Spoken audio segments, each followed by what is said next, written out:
તો છોટાઉદેપુરમાં ભારતીય જનતા પાર્ટીના 46મા સ્થાપના દિનની ઉજવણી કરવામાં આવી હતી। તે અંતર્ગત સક્રિય સદસ્યતા સંમેલન તેનું પણ આયોજન થયું હતું।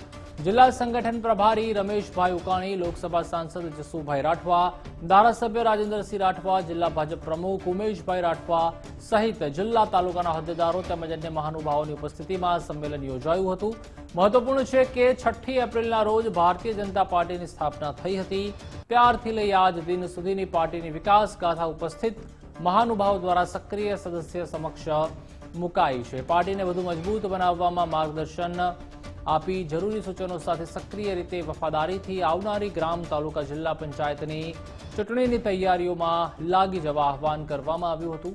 આ પ્રસંગે છોટાઉદેપુર 137 વિધાનસભામાં સમાવેશ સક્રિય સદસ્યો મોટી સંખ્યામાં ઉપસ્થિત રહ્યા હતા।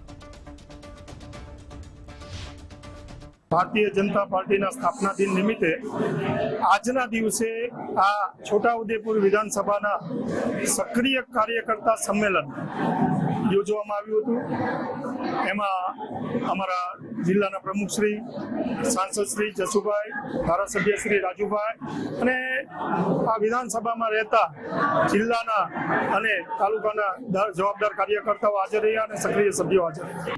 जे भारतीय जनता पार्टी मोदी साहेबना शासनमां आ सरकारमां कई रीते एमांथी मुक्ति मेळववामां आवी ए सौ वात दरेक कार्यकरो सुधी पहोंचाडवामां आवी, मार्गदर्शन आपवामां आव्युं। भारतीय जनता पार्टीनो स्थापना दिवस 1980 में જ્યારે ભારતીય જનતા પાર્ટીની સ્થાપના થઈ ત્યારથી અત્યાર સુધી અનેક વિવિધ પ્રોગ્રામો અને સેવાકીય કાર્યક્રમો આ સ્થાપના દિવસ નિમિત્તે પાર્ટી દ્વારા આપવામાં આવે છે।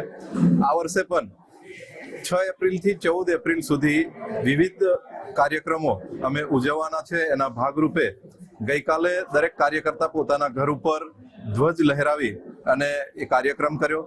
એના પછી દરેક વિધાનસભા વાઇઝ સક્રિય સભ્યોનું સંમેલન કરીએ છીએ।